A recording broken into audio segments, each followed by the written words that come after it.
Gaza से एक ऐसी खबर आई है जिसने पूरे वर्ल्ड पॉलिटिक्स में भूचाल ला दिया है। गाजा, जहां इस वक्त धुआं ही धुआं है, मलबा ही मलबा और चारों तरफ से चीखे और राख का ढेर। इजराइल के हजारों टैंक इस वक्त गाजा की जमीन रौंद रहे हैं। बम, मिसाइलें और रॉकेट गाजा के आसमान को खूनी लाल रंग से सन दिया है। और इस बीच ऐसी खबर आई जिसने इजराइल के प्रधानमंत्री बेंजामिन नेतन्याहू का ब्लड प्रेशर हाई कर दिया। दरअसल हमास ने एक चिट्ठी लिखी है और चिट्ठी लिखी है अमेरिका के राष्ट्रपति डोनाल्ड ट्रंप को। और इस चिट्ठी से इजराइल बुरी तरह भड़क गया है, क्योंकि इस लेटर में हमास ने ट्रंप से गारंटी मांगी है कि अगर वो 60 दिन का ट्रूस यानी युद्ध विराम गारंटी कर दें तो हमास अपने पास बंदी बनाए आधे होस्टेज को छोड़ देगा। जी हां, आधे बंधकों की रिहाई के बदले हमास चाहता है युद्ध विराम का सौदा। फॉक्स न्यूज और टाइम्स ऑफ इजराइल की रिपोर्ट के मुताबिक इस चिट्ठी को कतर ने अपने पास रखा हुआ है और जल्द ही ये लेटर ट्रंप के पास जाने वाला है। हालांकि खबर ये है कि हमास ने अभी पूरी तरह से इसे आधिकारिक रूप से नहीं बताया, लेकिन कयास है कि अगले कुछ दिनों में ऐसा हो सकता है। आप सोच रहे होंगे कि हमास की इस चिट्ठी में ऐसा क्या है जिससे नेतन्याहू तिलमिला गए हैं।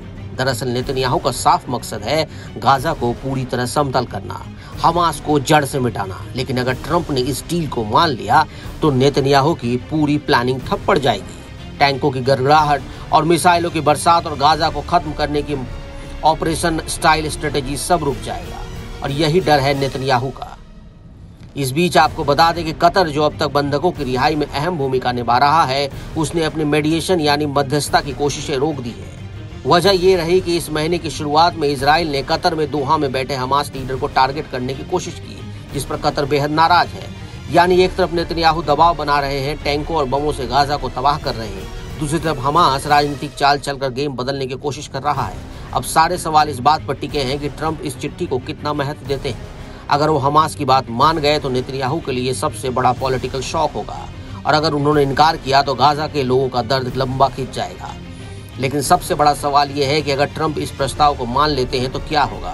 तो क्या गाजा में नेतन्याहू की सारी प्लानिंग चौपट हो जाएगी?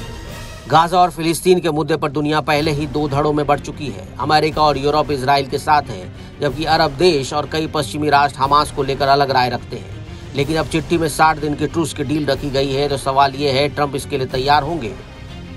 यानी गाजा के बारूद और खून के बीच अब सियासी शतरंज भी खुल चुकी है।